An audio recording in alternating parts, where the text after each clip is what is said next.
Tasnia ya habari ni tasnia moja muhimu sana, na ni muhimu kama ukiitumia kwa umuhimu wake, lakini ni hatari kama usipojua kuitumia vizuri. Lakini ukiitumia vizuri, watu wote wenye mbwembwe wanapata mbwembwe kwa sababu ya uandishi wa habari. Hawezi kufahamika bila kutangazwa, bila kujitangaza, na hiyo ni tasnia ya habari. Namna gani sasa wanahabari wenyewe kutoka, huwa ndio changamoto ninayoiona kila mwaka, kwamba waandishi wa habari wamekuwa ni wazuri kwenye kupika watu. Una graduatisha, wewe ni profesa, unafundisha chuo, watu wanatoka wananufaika, lakini wale walimu bado wanabaki kuwa chini. Nimekuwa na hamu sana kuzungumza na waandishi wa habari na hasa vijana, ni namna gani mnaweza kuwa na program nyingi na nzuri.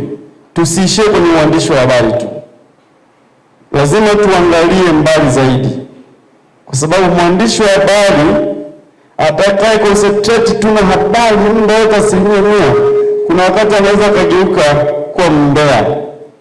Habari ikikosa, basi unakimbilia chochote kile mradi ukitengeneze. Kwa nini? Habari ni ile ambayo umeiona ni sahihi, umeichuja na unaweza kuwapa watu wakala. Usitupe tu kwa sababu umeokota. Tutengenezee chakula ambacho ni sahihi na sisi walaji tule. Kuna vyakula mnaweza mkatutengenezea matumbo akatuwasha, si ndio?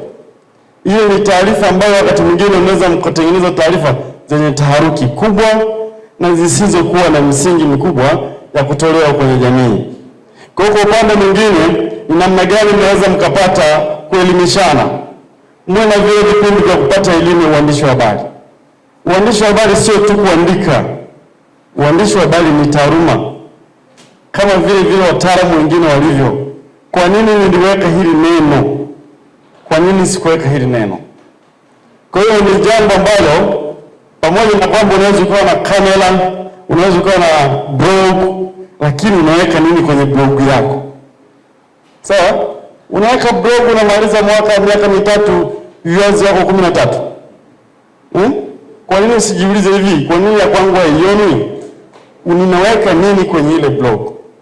Tunaelewana vizuri? Kwa hiyo ni changamoto ambayo wakati mwingine tunaipata.